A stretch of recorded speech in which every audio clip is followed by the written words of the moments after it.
ఓం శృతిస్మృతిపురాణానాం ఆలయం కరుణాలయం నమామి భగవత్పాదం శంకరం లోకశంకరం.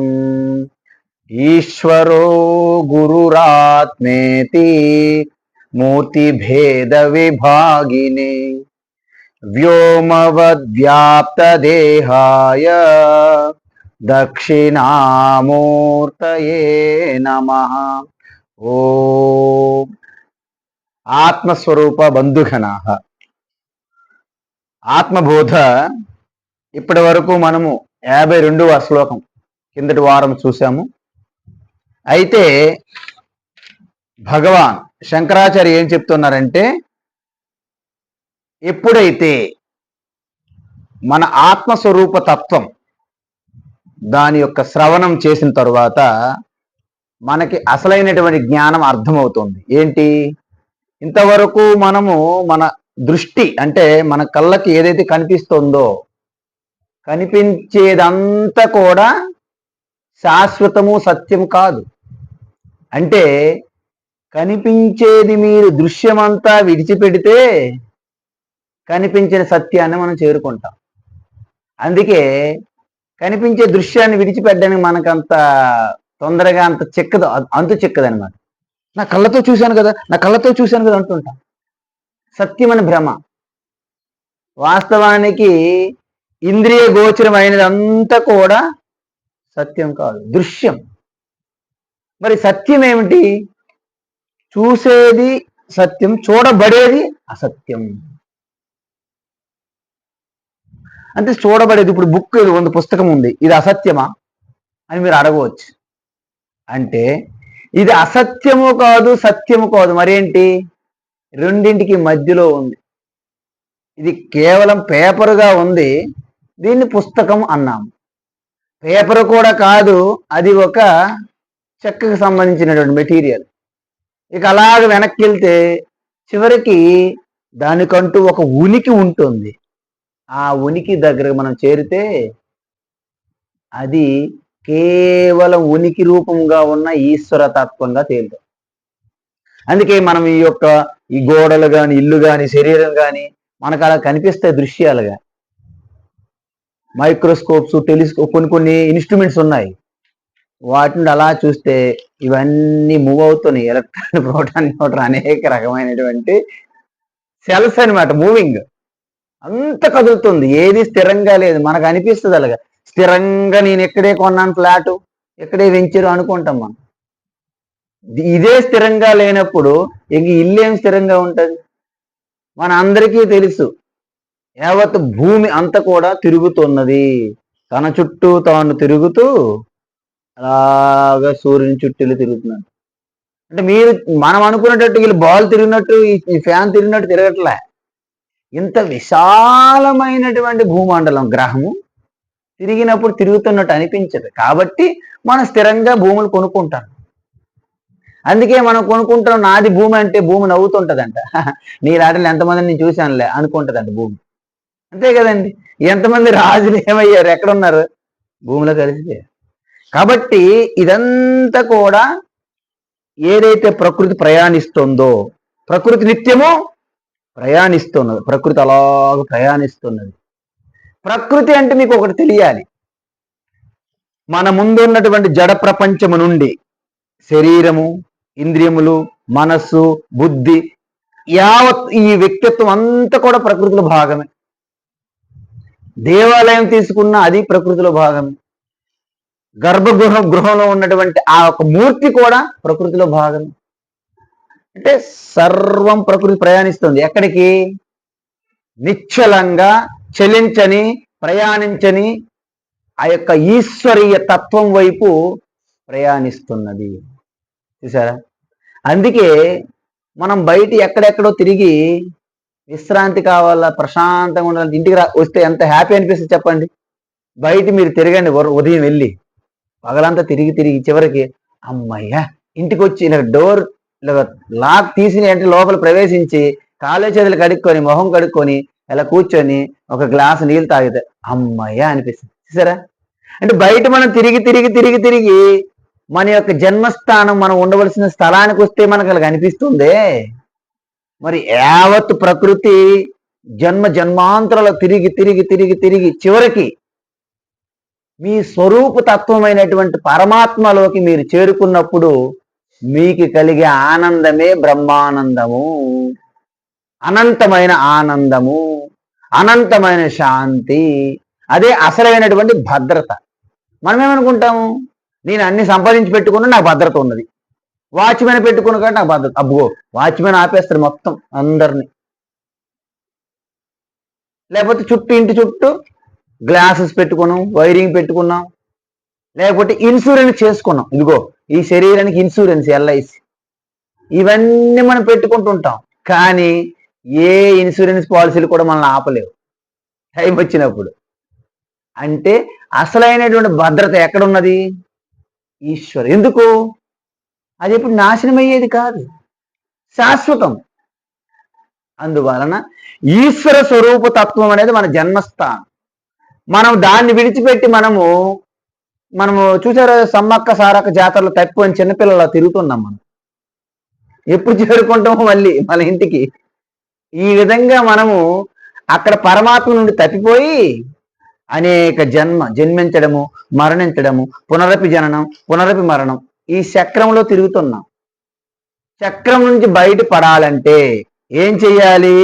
ఉపాధిస్థ అంటే ఎవరైతే ఈ చుట్టూ మారిపోతున్న ప్రపంచం మీద దృష్టి విడిచిపెట్టి మారినటువంటి అంతర్ముఖంలోకి ఎవరైతే ప్రయాణిస్తారో వారు ఈ ఉపాధులన్నీ తన యొక్క మానసిక భావన ద్వారా విడిచిపెట్టి కేవలము ఆ యొక్క నా స్వరూపం ఎట్టిది, ఇంతకీ నేను ఎవరు. అందుకే ఈ ఆత్మబోధ ఏం చెప్తుందంటే, మీరేమేమి కలిగి ఉన్నారు, మీరేమేమి సంపాదించారు అవి చెప్పట్లేదు, మీరెవరు, మీరేమిటని చెప్తుంది. ఆత్మబోధ ఏం చెప్తుందండి? మీరేమి సంపాదించారా, మీ లాకర్లు ఎంత ఉన్నాయి, మీకు మూవబుల్ ఇమ్మూవబుల్ అసెట్స్ ఏంటి, మీ బిల్డింగ్లు, మీ కార్లు, ఈ వీటి గురించి బాధపడట్లే. What you have it doesn't matter, what you are, మీరేమిటి అని చెప్తుంది అనమాట. మనం ఏం చేస్తుంటాము? మనం ఎవరో మనకు తెలియదు కాబట్టి మన గురించి ఇతరులు చెప్పాలని చూస్తుంటాం. మనం చెప్పండి, మీరు సూపర్ అండి, మీరు చాలా గొప్ప వాళ్ళండి, అందరు చెప్తుంటే మనకు ఆనందం అనిపిస్తుంది. ఎందుకు? మనం ఏంటో మనకు తెలియదు కదా. నిజానికి మనం ఎవరమో మనకు తెలియదు కాబట్టే ఎదుటి వాళ్ళు చెప్తే వినాలని కోరుకుంటుంటాం.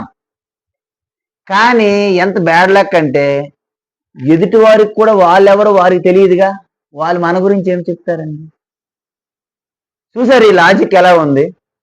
మనందరము తిరునాళ్ళలో తప్పిపోయిన వాళ్ళ ఉన్నాం, అంత అనాథుల్లాగా. అనాథకే నాథ దీన బంధు తుముగో అనాది రూప. ఈ తిరునాళ్ళలో తప్పిపోయినట్టు అందరికి అందరూ ఒకటే స్కూలు. అందువలన నేనెవరో నాకు తెలియదు, నా గురించి సూర్యనారాయణ గారు వెంకటేశ్వర చెప్తే వినాలని కోరుకుంటాను. ఆ వెంకటేశ్వర్లు సూర్యనారాయణ గారికి తెలియదు వాళ్ళు ఎవరో ఏంటనేది. ఎలాగుందంటే రెండు సరిపోయిందా, దొందు అంటారు, విన్నారా? అలా ఉందనమాట మన యొక్క సమాజం అంతా. అందుకే ఇక్కడ భగవాన్ శంకరాచార్య ఏమంటున్నారంటే, ఎప్పుడైతే మీరు చూస్తున్నది, వింటున్నది, వాసన చూసేది, రుచి చూసేది, స్పర్శ అంటే మీ యొక్క అనుభవాలకి ఏవైతే అందుతున్నాయో అది మీరు కాదు. మరి అనుభవాలకి అందుతున్నది మనం కాకపోతే మనం ఎవరం? నేనెవరిని? మై కౌన్ హు, కోహం అంటే నేను ఎవరు అని అర్థం. ఇప్పుడు బల్బు, మీరు ఒక విషయం చెప్పండి, బల్బు వెలిగింది కదా, వెలుగుతున్న బల్బు కరెంట్ అంటే ఏమిటి తెలుసుకోగలదా? చెప్పండి. తెలుసుకోలేదు. ఎందుకు? ఆ స్విచ్ వేస్తే, ఆన్ చేస్తే ఆ పవర్ దాని నుండి ప్రయాణించి బల్బు వెలుగుతుంది.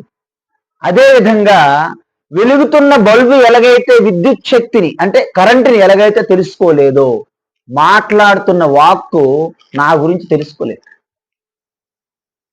చూస్తున్న చూపు నా గురించి చూడలేదు, వింటున్న చెవులు నా గురించి వినలేదు.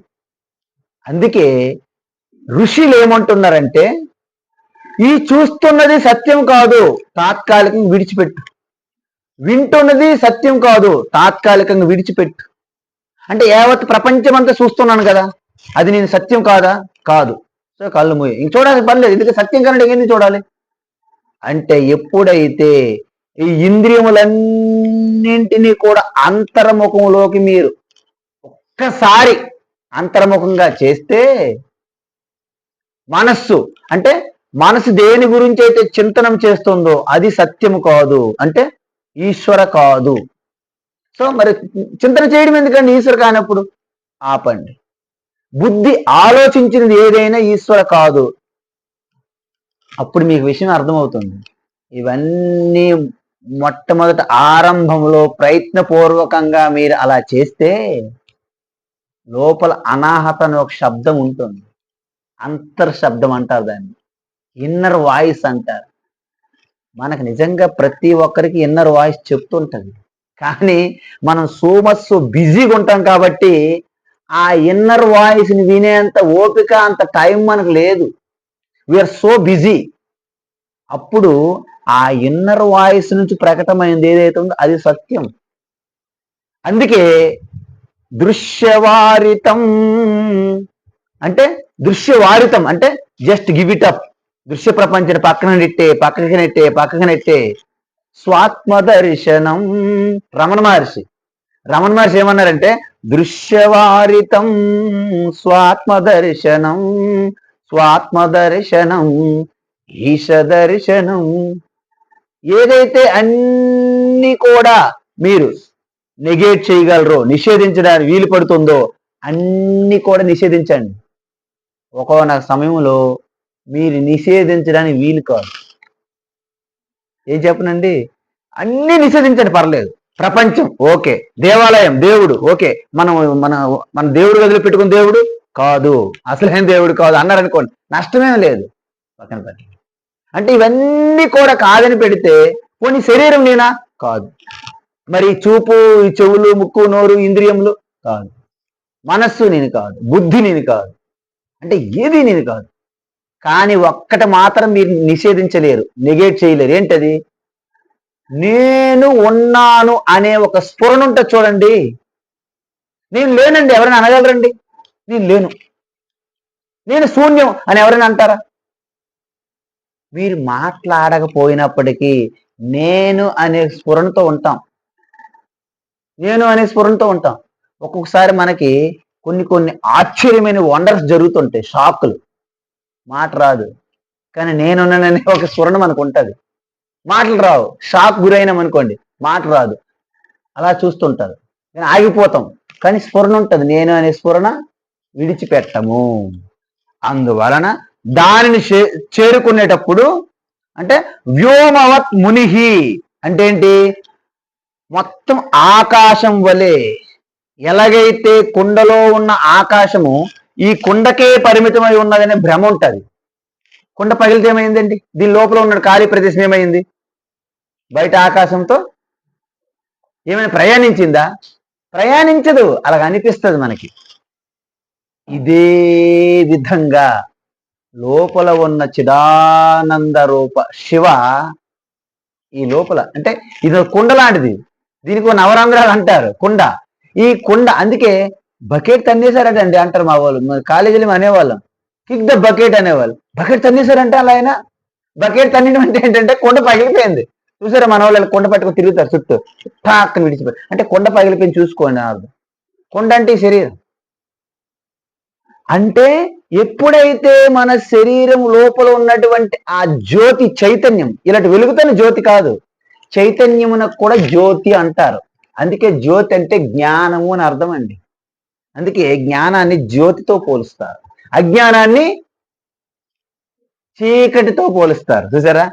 అసతోమ సద్గమయ, తమసోమ జ్యోతిర్గమయ అన్న. తమస్సు అంటే చీకటి, చీకటి అనే అంధకారం నుండి జ్యోతి అనే జ్ఞానమునకు నన్ను తీసుకుని వెళ్ళు ఈశ్వర అని ప్రార్థన.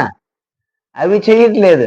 ఎప్పుడు చూసినా మన యొక్క అనంతమైన చిట్కాల కోరికలు లిస్టే పెడుతున్నాం దేవుడి దగ్గర.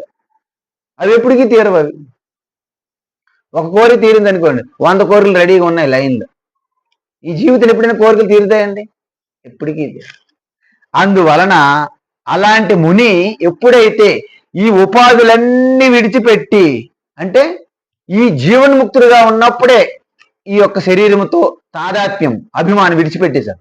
కాబట్టి ఆ యొక్క ఆకాశం అని ఎలాగైతే ఘటాకాశం ఆకాశంలో కలిసిపోయిందో, ఈ యొక్క వ్యష్టి చైతన్యము సమష్టి చైతన్యంలో కలిసిపోయినప్పుడు ఏమవుతుందంటే వాయువత్ చరేత్, అంటే జస్ట్ ఆకాశంలో ఆ వాయువు వలె అలా వెళ్ళిపోతుంది. ఎటువంటి దేనికి నిర్ణయించదు. అంటే ఏంటి? సర్వవిత్ మూఢవత్ తిష్టేత్, అంటే ఆయనకి అంత స్పష్టత ఉన్నది. మీరు ఏదైతే సత్యమని మనం వ్యవహారం చేస్తున్నామో అదంతా ఆయనకు ఒక జోకు, ఒక కామెడీ, ఒక స్వప్నం అనిపిస్తుంటది. కాబట్టి మనల్ని అబ్జర్వ్ చేస్తుంటారు, కానీ దేంట్లో ఇన్వాల్వ్ కారు. అందుకే జడభరత అని మనకి శ్రీమద్ భాగవతంలో చెప్పారు. అన్ని తెలిసిన వ్యక్తి కాముగా ఉంటారు, తన కర్తవ్యం మీద తను చేస్తూ మిగతా సమయం అంతా మూఢవత్, అంటే ఎవరితో ఇన్వాల్వ్ పెట్టుకోరు, ఏం గొడవ ఉండదు, ఏం ఉండదు. జస్ట్ తెలిసిన వారు కూడాను స్తబ్దంగా ఉంటాడు అనమాట. మనం అనుకుంటాము ఏంటి జడభరతడు లాగా అంటారు, కానీ మొత్తం తెలుసు, కానీ దేంట్లో ఇన్వాల్వ్ అవ్వరు. అసక్త వాయువత్ చరేత్, అంటే దేన్ని అంటి పెట్టుకోరు అని అర్థం. అయితే తర్వాత ఇంతకీ ఆ యొక్క జీవన్ముక్త అంటే ముని ఎలా ఉంటారు? ఉపాధి విలయాద్ విష్ణు, ఉపాధి విలయాద్ విష్ణు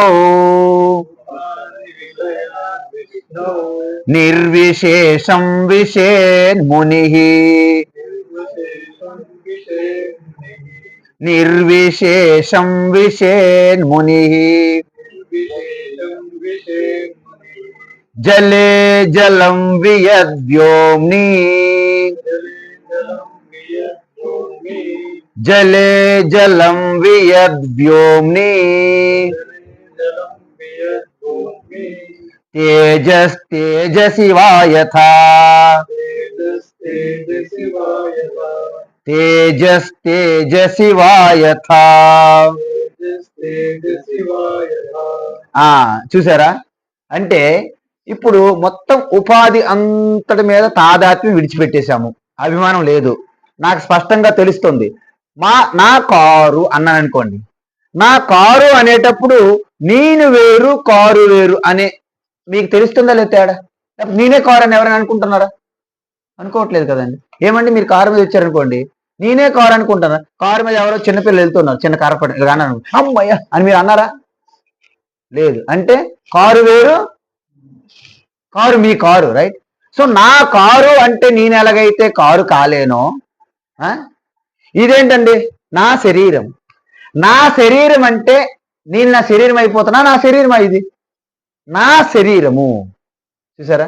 నా పుస్తకం, నా శరీరం, మై బాడీ. నా శరీరం అంటే నేను వాడుకుంటున్నటువంటి ఒక వస్తువు శరీరం, నేను శరీరం కాదు. మీరు ఇది గమనించండి. నేను నాది, ఈ రెండు వివేకముతో మనం వేరు చెయ్యాలండి. నేను నాది. ఇంతకీ చెప్పండి, నా ఇల్లు, హిందూ మతం అంటే నా మతం, నా దేశం, నా దేశం, నా రాష్ట్రం, నా జిల్లా, నా ఊరు, నా కాలనీ, మా వీధి, నా వీధి, నా ఇల్లు, నా కుటుంబ సభ్యులు, నా భార్య, నా భర్త, నా పిల్లలు, నాది నాది నా వాళ్ళు అంటారు. చూసారా? అంటే నేను ప్లస్ సంథింగ్, నేను ప్లస్ నాకు అభిమానం ఏదో దేని మీద ఏది ఉందో అది.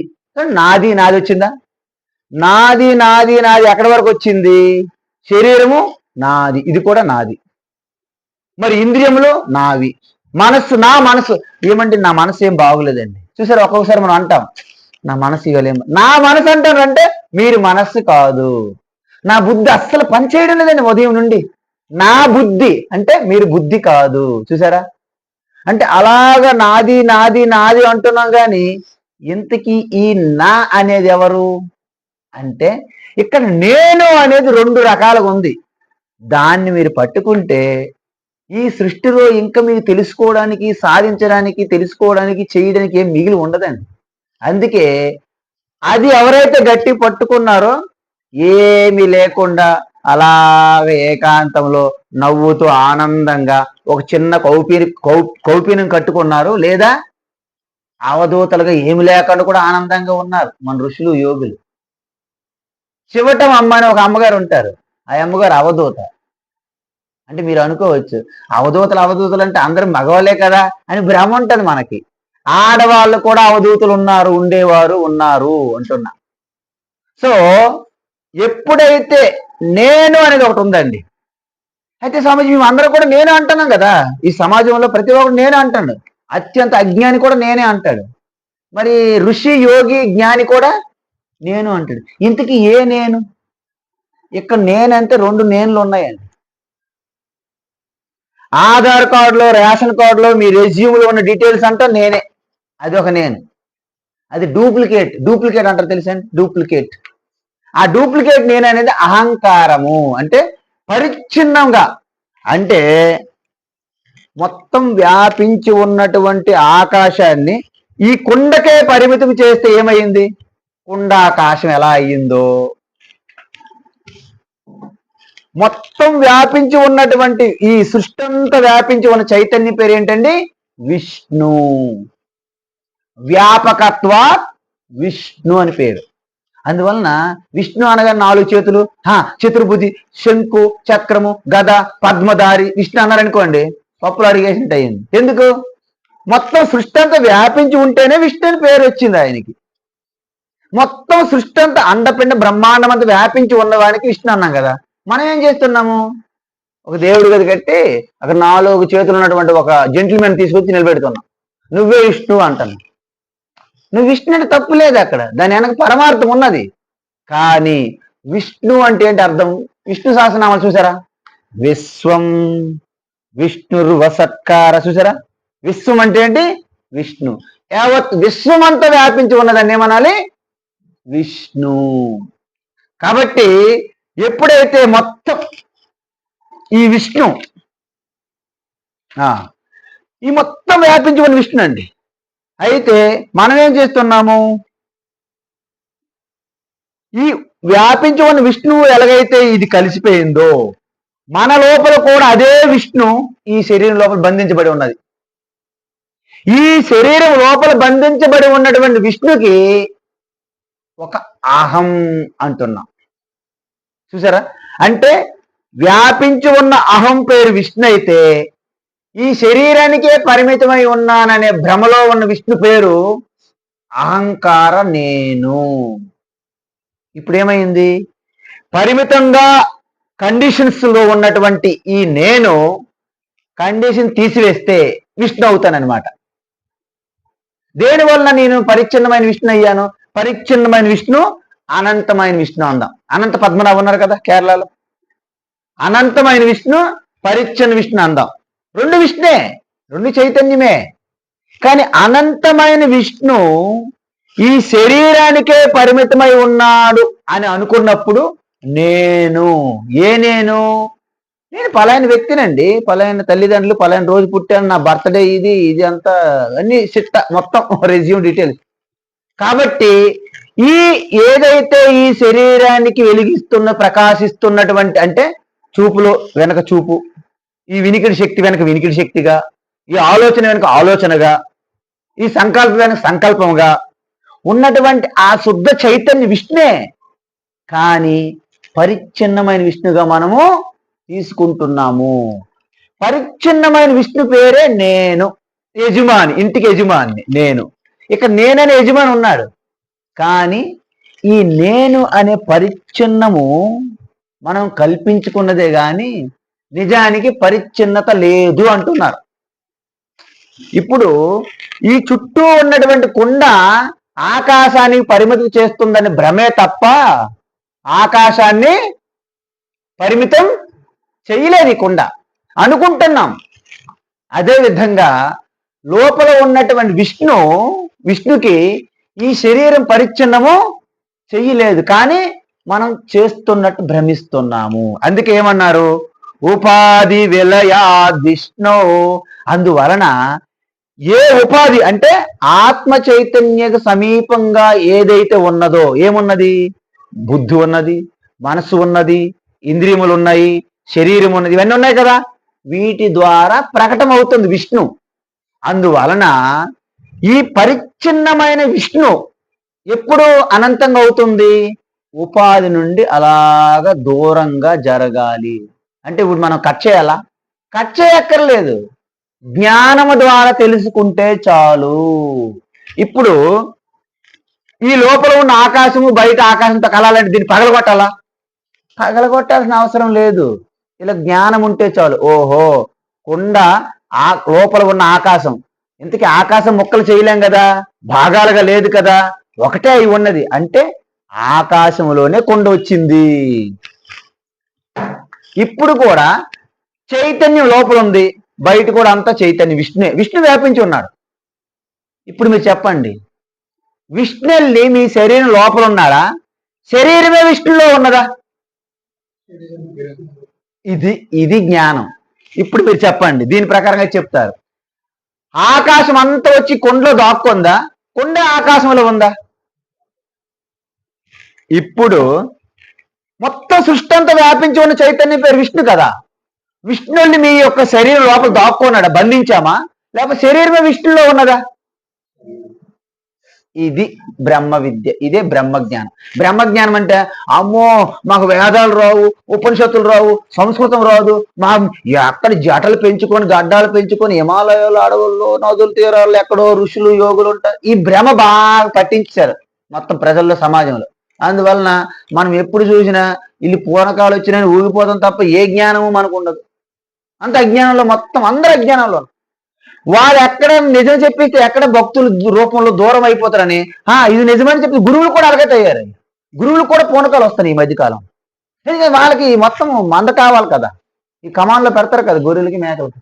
ఈ మధ్య ఓల్డ్ సిటీ వస్తుంటే ఆ రోడ్డు పక్కన కమాన్లు ఉన్నాయి, గొర్రెలు మేకలు అమ్ముతున్నాయి. ఎందుకంటే ఈ జనాభాను వదులుకోవడానికి ఇష్టం లేదు ఎవరికి. అర్థమవుతుందండి ఈ సత్యము. అందుకే మన ప్రాచీన కాలంలో ఆడవారు మగవారు తేడా లేదు. తల్లి ఇంటి మొట్టమొదటి పిల్లల గురువు కదండి. మరి తల్లి అజ్ఞానం ఉంది, అంటే అజ్ఞానం పంచాలి పిల్లలకి. మరి అదే అజ్ఞానంలో గురువు అనమాట తల్లి. అంటే ప్రతి ఒక్కరికి ఇది కామన్ సెన్స్ గా ఉండేది మనకి. మనం ఎక్కడి నుంచి ఎక్కడ జారిపోయి చూడండి, కామన్ సెన్స్ అనమాట. అందుకే మదాలస లాంటి తల్లి బిడ్డలకు ఉయ్యాట్లు వేసి ఈ యొక్క తత్వం సంబంధించిన పాటలు పాడేది ఆ అమ్మ. శుద్ధోసి బుద్ధోసి నిరంజనోసి సంసార మాయా పరివర్జితోసి సంసార స్వప్నం త్యజమోహ నిద్ర. ఈ సంసారం అనేది నిద్ర, స్వప్నంలో నువ్వు ఏడుస్తున్నావు. నువ్వు అసలు ఆనంద జ్ఞాన స్వరూపాన్ని, నువ్వెందుకు ఏడుస్తున్నావు? నువ్వు ఏడడానికి అసలు కారణం లేదు అన్నది ఆవిడ.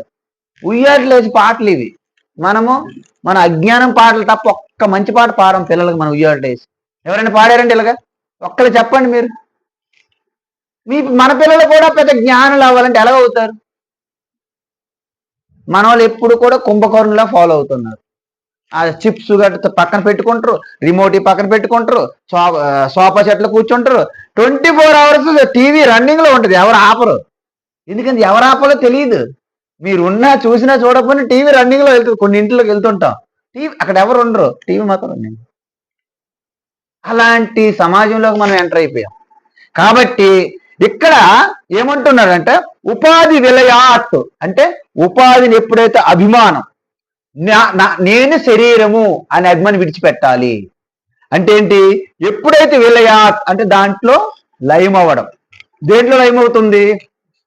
ఫస్ట్ ఈ జగత్ తీసుకొచ్చి మీరు చూడడం లేదు, వినడం లేదు, ఇంద్రియములు ఉన్నాయి కదా, ఈ దృశ్య ప్రపంచం అంతా కూడా మీ ఇంద్రియములలో లయమైంది.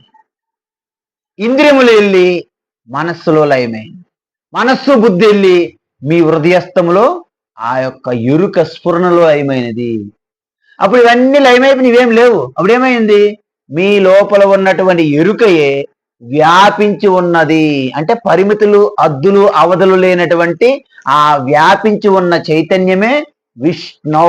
అంటే విష్ణు అంటే విష్ణులో లయం చేసినప్పుడు ఏమవుతుంది? ఉపాధి విలయాద్ విష్ణు నిర్విశేషం విషేన్ముని. ఆ విష్ణు ఎలాంటిది? ఎటువంటి విశేషణం లేవు. అంటే ఏంటి? పలాని శబ్దం ఉన్నదని.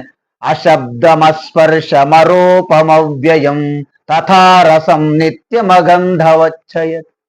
అంటే రూపము లేదు, నామము లేదు, ఆకారం లేదు, శబ్దం లేదు, రుచి లేదు, వాసన లేదు, స్పర్శ లేదు.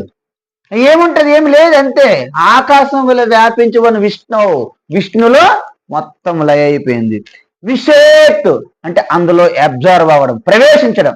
విష్ అంటే ప్రవేశించడం. విషేత్ అంటే ఏంటి?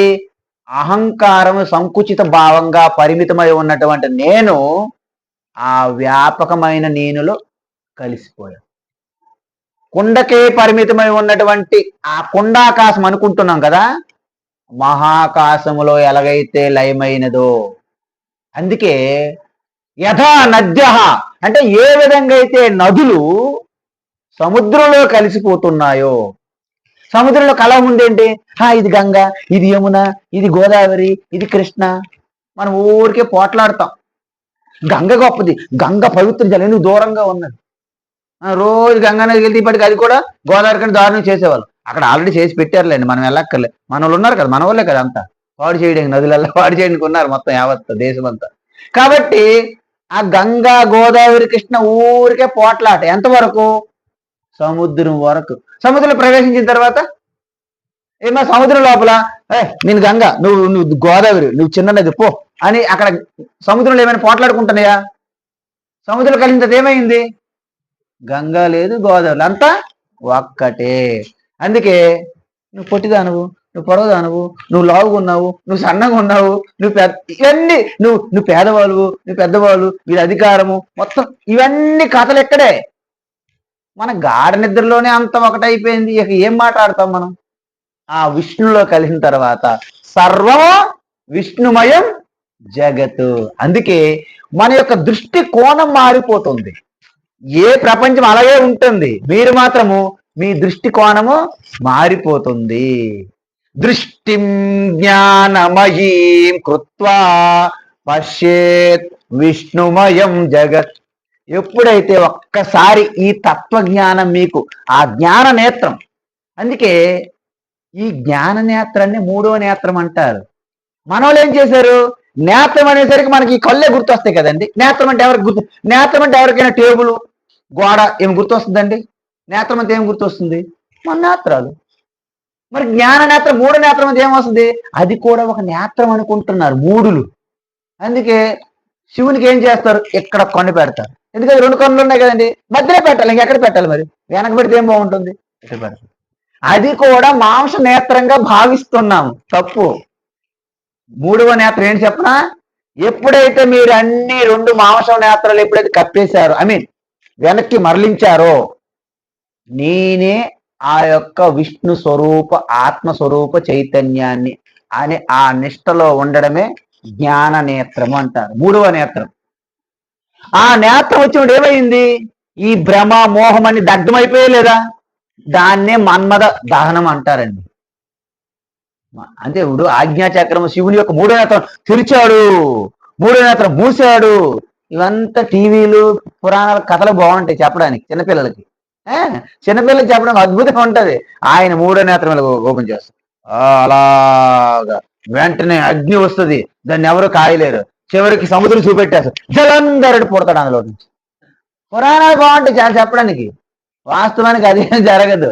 మూడవ నేత్రం అంటే మన అందరికీ మూడో నేత్రం ఉన్నాయి, కానీ మనకి ఎప్పుడు అది తెరవదు, ఎప్పుడు అలా మూసుకొని ఉంటుంది. ఎందుకంటే అలా మనకు దానికి శ్రద్ధ లేదు కదా. మూడో నేత్రం అంటే జ్ఞాన నేత్రము. ఓం త్ర్యంబకం యజామహే సుగంధిం పుష్టివర్ధనం ఉర్వారుకమివ బంధనాన్ మృత్యోర్ముక్షేయమామృతాత్. అది ఆల్రెడీ చెప్పాం మనం ఇంతకుముందు. త్రంబకం అంటే 3 నేత్రములు కలిగినటువంటి పరమాత్మ. మన అందరం 2 నేత్రాల గురించి తెలుసు కదా, 3 నేత్రాల గురించి అసలు విన్నాము తప్ప మనకేం తెలిసిందేం లేదు. అందువలన 3వ నేత్రం ఈశ్వరుని పెట్టేశాం. త్రినేత్రుడు, నీలకంఠుడు. అర్థమైందండి? ఆ త్రినేత్రం మనకి ఉంది, కానీ మనం ఎప్పుడు ఓపెన్ చేయం, ఆయన ఓపెన్ చేసి ఉంటాడు. ఎందుకు? ఈశ్వరుడికి అజ్ఞానం ఉండదుగా, నిత్య నిరంతర జ్ఞానంలో ఉంటారుగా, అందుకే అందువలన మనం ఏమనుకుంటాము, 3వ నేత్రం శివకు ఉంది, విష్ణుకు లేదు అని మన భ్రమ. విష్ణు వేరు శివ వేరు కాదండి, 2 ఒకటే. అర్థమైందండి? ఇప్పుడు మన వెంకటేశ్వర్లు గారు ఉన్నారు, వెంకటేశ్వర్లు గారితో కంపేర్ చేసుకుంటే ఆ అమ్మగారికి భార్య. ఏమండి, ఏమనుకోవద్దు, వినండి. వెంకటేశ్వర్లు గారికి మాత్రమే ఆవిడ భార్య, సమాజంలో ఇంకెవరికి భార్య కాదు. వారి బిడ్డలుగా ఆవిడ అమ్మ, వాళ్ళ బిడ్డలకే ఆవిడ అమ్మ, ఊరందరికి అమ్మ ఏంటి ఆవిడ కాదు. అంటే ఏంటి? ఒక్కొక్కరి దృష్టిలోన వారి యొక్క సంబంధం ఎలాగైతే మారుతుందో, ఈ విష్ణు శివ అలాగే వచ్చే పేర్లు, బ్రహ్మ అలాగే వచ్చాయి. ఒకటే పరమాత్మ, ఆయన చేసే ఆ ఫంక్షన్, ఆ బాధ్యత, ఆ కర్తవ్యం, ఆ కర్మ ఆధారంగా పేర్లు వచ్చాయి. ఈ సృష్టి చేస్తున్నప్పుడు అతనికి పేరు పెట్టారు బ్రహ్మ అని.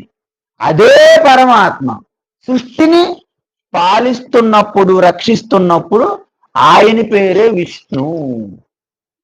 సమయం ఆసన్నమైనప్పుడు, అంటే జీవుల యొక్క కర్మఫలం ఎప్పుడైతే పూర్తి అయినదో, ప్రళయం చేయడానికి కావలసినటువంటి పరమాత్మ స్వరూప తత్వమే రుద్ర లేదా శివ. మనకి ఎలా ఉంటుంది, ముగ్గురు వేరువేరుగా చూస్తున్నప్పుడు వీళ్ళు గొప్ప వీళ్ళు గొప్ప, ఈ పోటీ ఎక్కువ అలవాటు మనకి, ప్రతిదానికి పోటీ కదా. అందువలన ముగ్గురు వేరుగా మనం చూసి పెడుతున్నారు తప్ప ముగ్గురు వేరు కాదు. సముద్రంలో కెరటం పుట్టింది అంటే పుట్టించడానికి బ్రహ్మ కదా, కొంత సమయం ఉంది, విష్ణు. మరి సముద్రంలో కలిసిపోతే శివ లయం చేశాడు, చూసారా? ఇప్పుడు బ్రహ్మ విష్ణు శివ ఎక్కడ ఉన్నారు? అక్కడే ఉన్నారు ముగ్గురు. సో ఈ విధంగా ఎప్పుడైతే నిర్విశేషం, విష్ణు ఏంటంటే నిర్విశేషం. ఎందుకు? విష్ణులో మనకేం లేవు. ఎందుకు? ఈ చెయ్యులు కాళ్ళు ఇవన్నీ విశేషణాలు. కన్ను నేత్రం మాత్రం చూడగలదు, చెవి వినగలదు. నేత్రం ఏం వినగలదా? వినడానికి పనికిరాదు. మరి చెవులు ఏమైనా చూడగలదా? చూడాలి. అంటే విశేషణాలు చూసారా, గుణాలు, విశేషణాలు ఇవన్నీ కూడా విష్ణులో లేవు. కాబట్టి విష్ణుకి ఏమంటారు పేరు? నిర్విశేష. ఇటువంటి విశేషణాలు లేవన్నమాట, నిర్విశేషం. మునిగి అంటే ఎవరైతే మరణశీలవాన్, ఎవరైతే జ్ఞాని, సాధకులు, తపస్సులు, మీరు ఎవరైతే ఏం చేశారు, మొత్తం ఉపాధి అన్ని కూడా విష్ణులు లయం చేశారు, నిర్విశేషమైనటువంటి విష్ణులు లయం చేసి విశేష్ ఆ విష్ణులో మీరు ప్రవేశించారు. నదులు ఎలాగైతే సముద్రంలో ప్రవేశించాయో అలా ప్రవేశించిన ఎలా ఏమైంది తర్వాత? జలం జలే విషేత్, జలం జలే విషేత్. ఇప్పుడు మీరు ఒక కుండలో నీరు తీసుకొచ్చి మరొక బిందులో నీటిలో కలిపారనుకోండి, చెంబుతోని, నీరు ఆ నీరు ఈ నీరు వేరుగా ఉంటుందా, కలిసిపోతాయా? అంటే ఆ నీరు ఈ నీరు ఎలాగైతే కలిసిపోయినదో, లోపల ఉన్న చైతన్యం బయట ఉన్న చైతన్యం ఒకటే. కానీ ఈ ఉపాధులు ఎప్పుడైతే తప్పుకున్నాయో, మనకి ఉపాధులు తప్పుకున్నాయంటే అర్థం ఏంటంటే మనం నాశనం చేయక్కర్లేదు, మనం నాశనం చేయలేము కూడా. ఎందుకు? ఈ సృష్టిలో దేన్ని మనం నాశనం చేయలేము, దేన్ని మనము సృష్టించలేము. అది సైన్స్ ప్రకారం కూడా అది సూత్రం, నియమం. Matter cannot create, cannot destroy. Energy cannot create, cannot destroy. కానీ you can transform one form to another form. అందుకే అనేక రూపాలే మారుతున్నాయి తప్ప అందరిలో ఉన్నటువంటి ఆధారం ఒకటే. అందరూ ఒకే నీరు తాగుతున్నారు, అందరూ ఒకే గాలి శ్వాస తీసుకుంటారు. ఆవిడ శ్వాస తీసుకుని విడిచిపెట్టా, నేను తీసుకుంటాను, నేను తీసుకుని విడిచిపెట్టి ఆయన తీసుకుంటాను. ఇక తేడా ఏముంది? అంత సేమ్. ఈ సూక్ష్మతని విడిచిపెట్టిన తర్వాత పంచభూతాల బ్రహ్మాండ కలిసిపోతుంది స్థూల శరీరం. సూక్ష్మ శరీరం అనేది ఎవరి మనసు, ఆలోచన, సంస్కారం వెళ్తున్నాయి, మళ్ళీ వాటి ప్రకారం మళ్ళీ శరీరాలు పొందుతున్నాయి. ఎంతవరకు జరుగుతుంది కథ, డ్రామా? నేనే విష్ణు స్వరూపం అని తెలుసుకున్నంత వరకు, అంతవరకు మనం చక్రంలో తిరగడమే, కిందకి మీదకి. మనం రంగులు రాటం విన్నారా? రంగులు రాటం విన్నారమ్మా? సర్కస్ ఎప్పుడైనా చూడండి, ఈ మధ్య పెడుతుంటారు మంచి పండగలకి. ప్యారడైజ్ లోను, మనకి ఎల్బీ స్టేడియంలోను, ఎల్బియా లాల్ బహదూర్ స్టేడియం. ఎప్పుడైనా చూస్తే మీకు అర్థమవుతుంది. ఆ చక్రంలో కూర్చొని ఒకసారి కింద మీద తిరుగుతుంటే అర్థమవుతుంది. అది సంసార చక్రం. కాబట్టి జలం జలే విషేత్ అంటే నీరులో నీరు ఎలా కలిసిపోతుందో, వియద్ వ్యోమ్ని ఈ యొక్క కుండాకాశం మహాకాశంలో ఎలాగైతే కలిసిపోతుందో, వియద్ అంటే ఆకాశము, వ్యోమిని అంటే ఆకాశంలో. ఓకే, తేజస్ తేజసి అంటే అగ్ని, అగ్నిలో ఎలా చూడండి, చిన్న చిన్న 2-3 అగ్ని మంటలు వేయండి, అవన్నీ కలిపేటట్టు ఒక పెద్ద మంట వేస్తే ఇవన్నీ ఏమైనాయి? వేరు వేరు అగ్ని ఉంటే ఒక అగ్నిగా మనకు అనిపిస్తుందా? అగ్ని అగ్నిలో కలిసిందా? ఆ విధంగా అంటే అగ్ని అగ్నిలో ఎలా కలిసిపోతుందో, నీరు నీరులో ఎలా కలిసిపోతుందో, వాయువు వాయువులో ఎలా కలిసిపోతుందో, ఆకాశం ఆకాశం ఎలా కలిసిపోతుందో, మీ యొక్క చిదానంద రూప విష్ణు ఆ చిదానంద రూప శివలో కలిసిపోతుంది. ఇక శివ విష్ణు అని మనం వేరు వేరు అనుకోకండి, రెండు ఒకటే.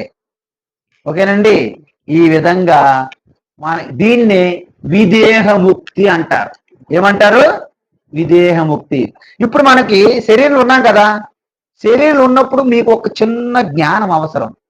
మనకి నాలో శాశ్వతమైనటువంటి నాశనం లేని మరణం లేని ఆ విష్ణు నాలో ఉన్నారు అని తెలుసుకున్నారు అనుకోండి.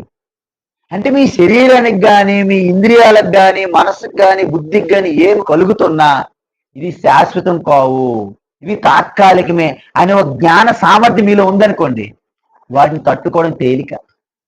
అందువలన ఎటువంటి రోగాలైనా మనకు తొందరగా పోతాయి. కానీ కొంతమందికి చిన్నది వస్తే చాలు, ఏమవుతుంది, టాబ్లెట్లు, డాక్టర్, ఈ టెన్షన్ మానసికంగా వాళ్ళు మనకంత పెంచి పోషిస్తారనమాట. అందువలన ఒకే మెడిసిన్ అందరికి ఒకలా పని చేయదు. కావాలని చూడండి, ఒక వారం రోజుల వరకు బయట దగ్గర, ఒక 2 రోజులకే, ఒక రోజుకే పక్కన వచ్చేస్తుంటారు. ఎందుకు? ఆ లోపల ఉన్నటువంటి ఆ అభ్యాసము, వైరాగ్యము, అనుభవము, జ్ఞానము ఇవి పనిచేస్తాయి అన్నమాట. అందుకే మనకి మీకు అడుగుతారు, ఎందుకంటే సత్సంగం క్లాస్ అంటే దాని వాళ్ళు మీకు ఏమి లాభం అంటారు. ఈ లాభం మీరు అనుభవంలో చూస్తే మీకే తెలుస్తుంది ఏంటని.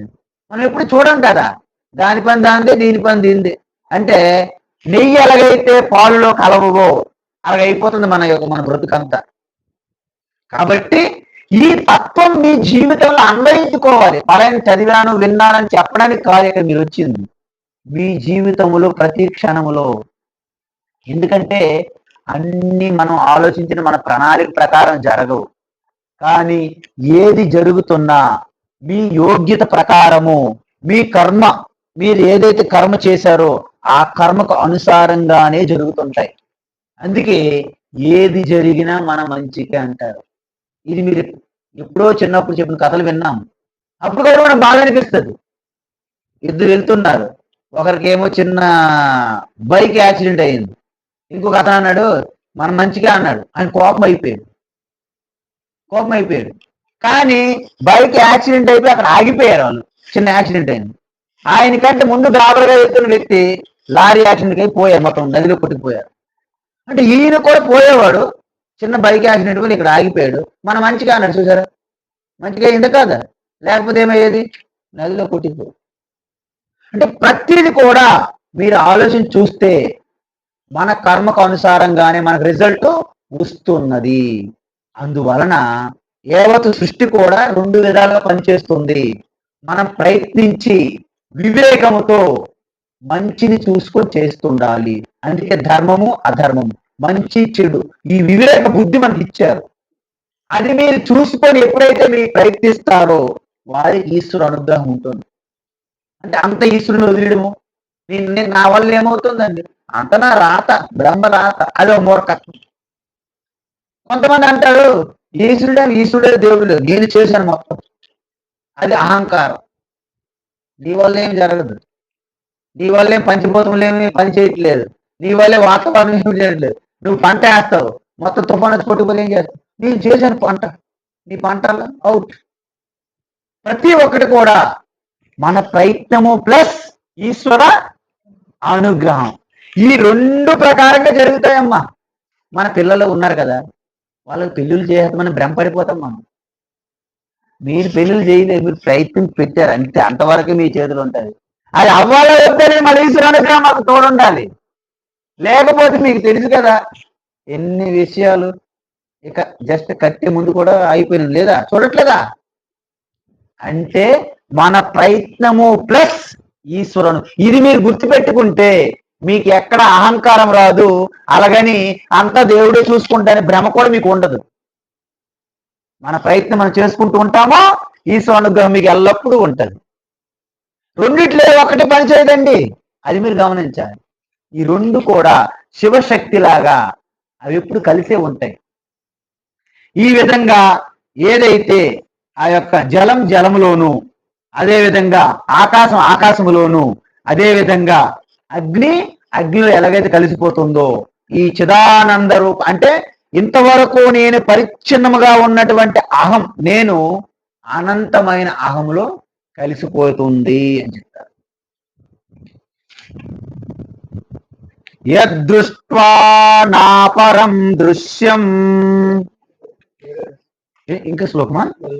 ఓ అది ఒకటి ఉంది. Okay okay. యల్లాభా నాపరో లాభ, యల్లాభా నాపరో లాభ, యత్సుఖా నాపరం సుఖం, యత్సుఖా నాపరం సుఖం, యజ్ఞాత్ యజ్ఞానా నాపరం జ్ఞానం, యజ్ఞానా నాపరం జ్ఞానం, తద్బ్రహ్మేత్యవధారయేత్, తద్బ్రహ్మేత్యవధారయేత్. ఇక్కడ ఎల్లాబాట్, మీరు ఇక్కడ విడది చెప్తాను, ఇవన్నీ కూడా సమాస పదాలు ఉన్నాయి, మీకు అర్థం కావట్లేదు. ఎల్లాబాత్, ఎల్ ఎత్ ఎత్ ప్లస్ లాభాత్ కలిపితే ఎల్లాబాత్. నా అపరహ లాభ అంటే ఏదైతే పొందుతున్నారో, ఏదైతే మీరు పొందారో దానికంటే గొప్పది సృష్టిలో ఇంకా లేదో. ఏది అది ఏదని చెప్పట్లేదు, ఇప్పుడు చెప్తున్నా. ఏదైతే మీరు పొందితే దానికంటే గొప్పది సృష్టిలో ఇంకా లేదో. యత్ సుఖాత్, యత్ సుఖాత్ నా అపరం సుఖం అంటే ఏ సుఖమైతే మీరు పొందితే అంతకంటే గొప్ప సుఖం ఈ సృష్టిలో లేదో. యత్ జ్ఞానాత్ అంటే ఏ జ్ఞానము కంటే నా అపరం వేరే జ్ఞానం గొప్పదిగా లేదు. ఓకే, తత్ అది ఆత్మ బ్రహ్మ విష్ణు శివ. అలా తెలుసుకొని నిరంతరము చింతయేత్ స్మరించవలను. అవధారయ అంటే కేవలం అదే స్మరణతో ఉండాలి. అందువలన మనం ఏం చేస్తాము, ఇప్పుడు మనము మీరు పూజలన్నీ చెయ్యండి అంటే మన మానవ జీవితంలో 4 రకాల ప్రయోజనాలు ఉంటాయి అంటారు కొంతమంది, చాలా గట్టిగా చెప్తారు. ఏంటంటే ఫస్ట్ 4 పురుషార్థాలు అంటారు. మొదటిది ఏంటి, ధర్మము, అర్థము, కామము. 3 గురించి గట్టిగా చెప్తాడు. మోక్షం వస్తాడికి కాస్త అలిసిపోతారు కాబట్టి మోక్ష పురుషార్థం అంటాడు, మెల్లగా అంటాడు అక్కడికి వచ్చాయి. ఎందుకంటే ఈ 3 ధర్మార్థ కామని గట్టిగా చెప్తారు మైక్లో. మోక్షం అని చెప్తారు, ఎందుకంటే మోక్షం అంటే ఆయనకి డౌటే, ఏంటి మోక్షం ఆయనకి తెలియదుగా. అందువలన మోక్షం దగ్గరికి వచ్చేసరికి మెల్లగా చెప్తారు. ఎవరికి ప్రూఫ్లు లేవు మోక్షం అంటే. ఏమని నేను మోక్షం చూసి వచ్చావా, అబ్బే నాకేం తెలుసు. స్వర్గం అంటే స్వర్గం చెల్లి వచ్చావా, ఎవరికి ప్రూఫ్లు లేవు. అందువలన ఈ స్వర్గము మోక్షం అనేసరికి మనోడు వాయిస్ కొంచెం స్లో చేస్తాడనమాట. ఏమని ఎవరు అడిగితే వెళ్ళేవాడి అంటే అడిగి భయం, డౌట్.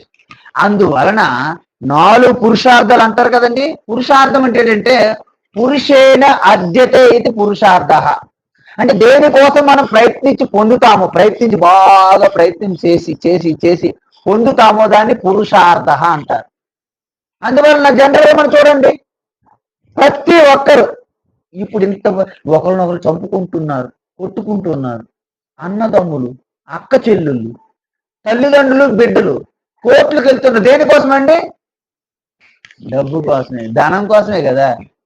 వాళ్ళు ఎన్ని వేల కోట్లు చూశారు, అయినప్పటికీ కోర్టులకు వెళ్తున్నారు, కేవలము ధనము. ఈ ధనం అంతా దేనికోసం అండి? భోగములు కోరికలు తీర్చుకోవడానికే కదా, కామ పురుషార్థము. అయితే శాస్త్రం ఏం చెప్పిందంటే నువ్వు ధన సంపాదన ఎప్పుడు ధర్మానికి అనుగుణంగా ఉండాలి. అందుకే ముందు ధర్మ అని చెప్పారు. ధర్మ ప్రకారంగా నువ్వు సంపాదించాలి. సంపాదించాలి అడ్డుగోలుగా సంపాదించకూడదు అవినీతితో. ధర్మం ప్రకారంగా సంపాదన చెయ్యాలి. కోరికలు తీర్చుకోవడం తప్పులేదండి, తప్పులేదు. ప్రతి ఒక్కరు కోరికలు తీర్చుకోవాలి. ఏముందండి, మనకు సాదాసీదనంగా ఒక ఇల్లు కావాలి, అది తప్పు ఏంటి? తప్పు కాదే. ప్రతిదీ మనకు అందరూ టీవీలు, మనకు కూడా చిన్న టీవీ కావాలి. లేకపోతే అటాచ్డ్ బాత్రూమ్, బయటికి మనం వెళ్ళే ఛాన్సులు లేవు కదా. ఈరోజు సమాజం ఎక్కడ ఉంది, మొత్తం కొట్టిపడేశారు కదా, బయట ఏం లేదు. అంతే, ప్రతి ఒక చిన్న చిన్నవి కోరికలనే తప్పు కాదు, కానీ ఆ కోరికలు కూడా ధర్మబద్ధంగా ఉండాలి అన్నారు. సంపాదించాలి ధర్మబద్ధంగా, కోరికలు తీర్చుకోవాలి ధర్మబద్ధంగా. ఇంతకీ ధర్మం ఎందుకు చేయాలి? ఈ యొక్క అర్థము కామం అనేది ఈ జన్మలోనే మన పనికి వస్తాయి. కానీ తర్వాత సంగతి ఏంటి?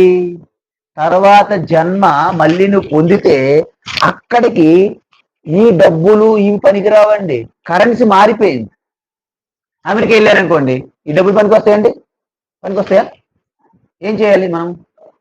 డాలర్స్ లో మార్చాలి, అంతే కదండి. అంటే అమెరికా వెళ్ళినప్పటికే ఈ డబ్బులు పనికి రావట్లేదు. మరి ఇక్కడ నుంచి నువ్వు మళ్ళీ స్వర్గంకో ఎక్కడికి వెళ్తే నీ డబ్బులు కూడా పనికి వస్తాయా? అస్సలు పనికిరావు. ఈ డబ్బుల్ని పుణ్యంగా మార్చుకోవాలి మనము. దాన్నే ధర్మము అంటారు. అందువల్ల ధర్మం, ధర్మం అంటే ఎలా వస్తుంది? ఏదైతే నీకు ఏది కలిగితే నీకు మంచి అనిపిస్తుందో అది ఇతరులకు చేయడమే ధర్మం. ఏది కలిగితే నీకు బాధ అనిపిస్తుందో అది ఇతరులకు చేయకుండా ఉండడమే ధర్మము. చూసారా? ప్రతి ప్రాణి యందు కూడా నీ స్వరూపంగా, నీ స్వభావంగా భావించడమే ధర్మము. ఏ ప్రాణికి కూడా హింస చేయకుండా ఉండడమే ధర్మము. తల్లిదండ్రులకి మాతృదేవోభవ పితృదేవోభవ, తల్లిదండ్రులు పూజించడం ధర్మము. అంటే తల్లిదండ్రులకి మీకున్నటువంటి ఆ బాధ్యత, కర్తవ్యము ధర్మము. తోబుట్టువులతోని, అన్నదమ్ములతో ఉన్నటువంటి మీ బాధ్యత, కర్తవ్యము ధర్మము. తల్లిదండ్రులకి, తోబుట్టువులకి, సమాజం యందు, గురువు యందు, మొత్తం అంటే ప్రతి రిలేషన్, ప్రతి సంబంధములో కూడా మీ యొక్క గౌరవప్రదమైనటువంటి ఆ నడవడిక ఏదైతే ఉందో అవి కొన్ని నియమాలు, కట్టుబాట్లకి అనుగుణంగా ఉంటాయి. వాటిని నియమాలు, నిబంధనలు, విధి అంటారు. కొన్ని చేయకూడని ఉంటాయి, వాటిని నిషేధము అంటారు. సో ఇవన్నీ కూడా ఒక యూనివర్సల్, విశ్వవ్యాప్తంగా పెట్టినటువంటి కొన్ని సూత్రాలు, వాటిని ధర్మ సూత్రాలు అంటారు. సో ఆ ధర్మ సూత్రాలను పాటిస్తూ నీ అంత నువ్వు ఎదగాలి. ఇవి మూడు అన్నారు. అయితే చివరికి మోక్షం సంగతి ఏంటి? మోక్షం అంటే ఏంటంటే మీకు శారీరకంగా, మానసికంగా, బుద్ధిపరంగా ఎటువంటి ఆధారపడడం ఉండకూడదు. జనరల్గా మానసికంగా చాలా మంది అపోహలు, అనుమానాలు, భయాలు, భీతిల్లిపోతారు, ఆందోళన, అలజడిలో గురవుతారు. స్ట్రెస్, నాకు గుండె నాటు, టెన్షన్స్ అనమాట. ఎందుకు ఈ టెన్షన్స్ అంటే ఊహించుకోవడము, అంత ఇమేజినేషన్స్ అనమాట, సైకలాజికల్ ప్రాబ్లమ్స్. ఇప్పుడు మన వ్యవహారికంగా ప్రతిదీ మనకి ఏదైతే మన శరీరానికి అవసరమో మనం అన్ని చూసుకోవాలి. శరీరపరంగా నేను ఏదైతే నా ఫుడ్ అవసరం, అమ్మగారు భోజనం పెట్టాలి, సో అమ్మగారు భోజనం పెట్టిన వల్ల నేను ఆధారపడతాను, తప్పులేదు. కానీ మానసికంగా ఏదో ఊహించుకుంటా చూడండి, అది నీకు సంసారం అన్నారు ఇక్కడ. కాబట్టి ఈ విధంగా, ఈ విధమైనటువంటి ఈ సంసారం ఉంది కదండి, అవన్నీ మానసికంగా నాకు నేనే మూలము అంటే ఏంటి? నేను ఏదైతే ఉన్నానో ఈ శరీరం అనేది ప్రకృతంగా వచ్చింది, ప్రకృతిలో వికారాలు పొందుతుంది. అంటే శరీరం అనేది రోగ బారిన పడడం అనేది తథ్యం ఎంతటి వారికైనా. దానికోసం నువ్వు టెన్షన్ పడడం ఎందుకు? దానికి కావలసినటువంటి మెడిసిన్స్ వాడడము, నువ్వు రెస్ట్ తీసుకోవడము చేస్తే పోతుంది. అది నిత్యం పోతుంది. దాని యొక్క ప్రకృతి స్వభావ ధర్మం. సో ఈ మనస్సు, ఈ బుద్ధి, ఈ ఇంద్రియములు, ఈ శరీరము, వాటంతటినీ సాక్షిగా నువ్వు చూస్తుంటే నీవు వాటితో మమేకం కావు. కాబట్టి సైకలాజికల్ గా నీకు కలుగుతున్నటువంటి స్ట్రెస్ తగ్గిపోతుంది. అందువలన మనకి తలనొప్పి కానీ జ్వరం వచ్చేటప్పుడు సాధారణంగా అందరికీ వస్తాయి. కానీ దానికి రియాక్ట్ అవ్వడంలో చాలా తేడా ఉంటుంది మనిషి మనిషికి చూడండి. నాకు కూడా, నాకే కాదు ఎవరికైనా సరే, ఆడుతున్నటువంటి ఆటలు ఆడుతున్న వాడికి ఏదైనా చిన్న యాక్సిడెంట్ అయిందనుకో, తగిలిందనుకో, దాన్ని పట్టించుకోరు వాళ్ళు ఆడుతున్నప్పుడు.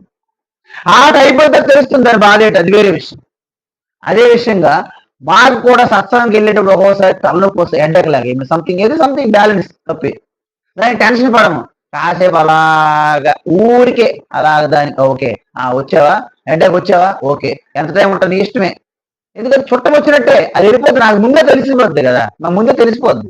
ఎందుకు, ఇంతకు ముందు అరగంట ముందు హెడ్ఏక్ నాకు లేదు, ఇప్పుడు వచ్చింది, కొంత సమయం తర్వాత వెళ్ళిపోతుంది, అది శాశ్వతం అంతా పాటు ఉండదు.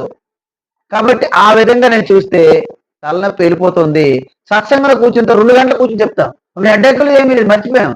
ఎవరైనా అడుగుతారు తను తలనొప్పి ఉంటే ఏమైనా ట్యాబ్లెట్ వేసుకుంటారు, హెడ్ఏక్ మర్చిపోయాను, అసలు హెడ్ఏకే లేదంటారు. కానీ హెడ్ఏక్ మీద మీరు జపం చేశారనుకోండి, ధ్యానం చేశారనుకోండి, హెడ్ఏక్ మీతో పాటు అమ్మయ్యా నాకు ఈయన పట్టించుకుంటాడు, బాగా మంచి మంచి సదుపాయం చేస్తున్నారు. చుట్టం వస్తారు మనకి, మన ఇంటికి గెస్ట్. మీరు బ్రహ్మాండంగా చూశారనుకోండి, ఆయనకి ఇంటి నుంచి వెళ్ళాలనిపించదు. ఇది బాగా ఇంటికి వెళ్తే అలాగే పట్టించుకోరు మా ఆవిడ, ఇక్కడే ఉంటే బ్రహ్మాండంగా ఉంది బాగా చూస్తారు. 2 రోజులు 3 రోజులు చూస్తారు, తర్వాత మీకు అర్థమైపోయింది ఈయన ఎప్పుడు వెళ్తారని. అంతే కదండి. తర్వాత 4వ రోజు ఆయనకి అర్థం, అమ్మా నేను వెళ్తానండి, ఎందుకు మీరేం సదుపాయం చేయడం ఆపేశారు. ఈ యొక్క హెడ్ఏక్ ఫీవర్లు కూడా మనకు వస్తాయి.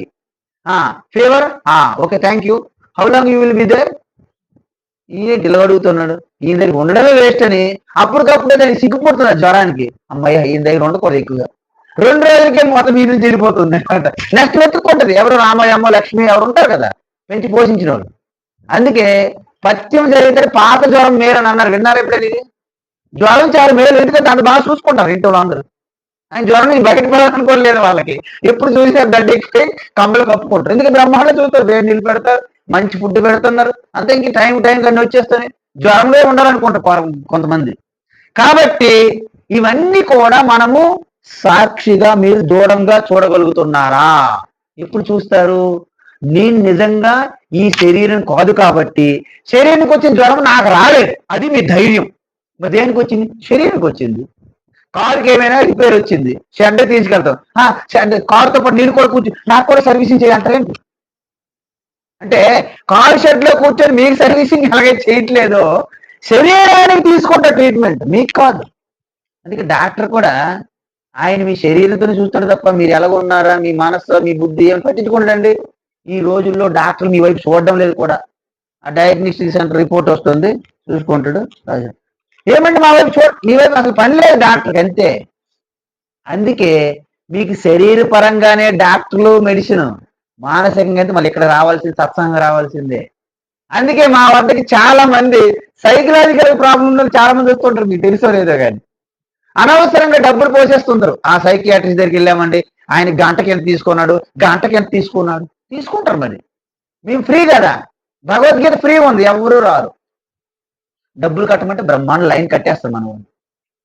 అందువలన లాభాత్మ అపరం లాభం. చూడండి, ఎందుకంటే మనం ఈ సృష్టిలో ఏది పొందినా దానికి అడ్డంటు లేదండి. మొట్టమొదటి రోజుల్లో లక్షాధికారులు అంటే ఎంత గొప్పగా చూసేవారు. ఏమండి నాకు ₹1,00,000 అని తెలుసు అంటే, నేను ₹1,00,000 ఉందా, ఇటు బెడ్లు రోజు మోసేవాడికి కూడా 10 లక్షలు ఉన్నాయి, నీకు 1,00,000 అంటారు ఈ రోజుల్లో. అంటే లక్షాధికారికి ఎవరు లెక్క చేయలేదు. కోటీశ్వరుడు, కోటీశ్వరుడు పేరు మిగిలిపోయింది కానీ కోటీశ్వరుడు ఎవరు పట్టించుకోవట్లేదు ఇప్పుడు. ఎందుకు? మినిమం 10 కోట్లు ఉన్నాడు, పక్కనే ఉన్నాడు మీ నైబర్. కాబట్టి 1,00,000 లేనప్పుడు 1,00,000 గొప్ప, 1,00,000 వచ్చిన తర్వాత మీకు నిద్ర ఉండదు. 10 లక్షలు, 100 లక్షలు, కోటి కావాలి. కోటి ఉంటే 10 కోట్లు ఉన్నాడు, పక్కనే ఉన్నాడు. అంటే ఈ ప్రపంచంలో నాకు ఇంకేం అక్కర్లేదు, నేను ఇంత సంపాదించిన. ఎవరైనా ఉన్నారండి? వారెన్ బఫెట్, బిల్ గేట్స్ వాళ్ళకే దిక్కు లేదు, మనకెంత? కాబట్టి లాభాత్మ అపరం లాభము అంటే ఏ లాభం పొందితే ఇంకా పొందకూడదని అనుకుంటున్నారో అది ఎలాంటిదై ఉండాలి? అది అనంతమై ఉండాలి. ఎందుకంటే అనంతం కాకుండా మీరు ఏది పొందినప్పటికీ ఇంక పొందాల్సి మిగిలే ఉంటుంది. మరి ఇక్కడ ఏమంటున్నారు? ఏది పొందితే ఇంకా పొందాల్సిన అవసరం లేదు, అది ఏమై ఉండాలి? ఇన్ఫినిట్ అయి ఉండాలి, అనంతం. అంటే ఈ విష్ణువే అనంతము, అనంత స్వరూపమే. మీలో విష్ణువు ఆత్మగా ఉన్నది. వాస్తవానికి ఆ అనంత విష్ణువే ఆనందంగా ప్రకటమవుతుంది. ఇందుకే సీక్రెట్ చెప్పనా మీకు, ఆనందం ఎలా ప్రకటమవుతుంది మనకి? మనం అనుకుంటాం ఇష్టం వచ్చిన డబ్బులు వచ్చేస్తే, ఇష్టం వచ్చిన బిజినెస్ వ్యాపారం లాభం వచ్చేస్తే, అనుకున్న వాళ్ళు వ్యక్తులు వచ్చినప్పుడు, పెళ్ళిళ్ళు అనుకున్నప్పుడు జరిగిపోయినప్పుడు, ప్రమోషన్లు అనుకున్నప్పుడు జరిగిపోయినప్పుడు, అనుకున్న సమయంలో ఇల్లు కట్టేస్తే, ఇవన్నీ మనకి ఆనందం అనుకుంటారు, భ్రమ. కానీ ఇవన్నిటి వల్ల మనకు అప్పుడప్పుడు ఆనందం కలిగినట్టు అనిపిస్తుంది. ఎందుకు తెలిసిన? మనసు అంటది, మా మా బిడ్డకి పెళ్ళి అయిపోతే ఎంత ఆనందం అని మనసు మీకు ఫస్ట్ చెప్తుంది అనమాట. బిడ్డ పెళ్ళి అయిపోయింది అనుకోండి, మనసుకి ఇంకేం చేయాలి తెలియదు, కాసేపు తాత్కాలిక సైలెంట్ అయిపోద్ది. ఎప్పుడైతే మనసు సైలెంట్ శాంతి పొందిందో అప్పుడు ఆనందం పెట్టదండి. ఆనందమైన లోపల నుంచి రావాల్సిందే, కానీ అబిట్ సెంటర్ నుంచి, కోటి నుంచి ఏమైనా వస్తుందా? కోటి మార్కెట్ నుంచి ఏమైనా ఆనందం తెస్తాం, కొంటాం మనం? ఆనందం ఎప్పుడు లోపల ఉండాల్సిందే కదండి.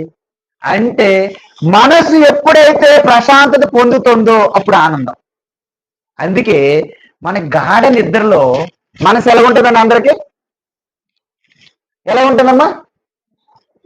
అందుకే ప్రతి ఒక్కరు అలసిపోయినప్పుడు, నిద్రపోయినప్పుడు, లేచేటప్పుడు అమ్మయ్యా ఎంత ఆనందంగా నిద్రపోయారు. ఎక్కడి నుంచి వచ్చింది ఆనందం? మీరు పని చేశారా, తపస్సు చేశారా, వర్క్ చేశారా, కానీ ఆనందం వచ్చింది. అంటే ఆనందము, తరగని ఆనందం నిధి మన లోపల ఉంది. దాన్ని ప్రకటింప చేసుకోవడం మనకు తెలియట్లేదు.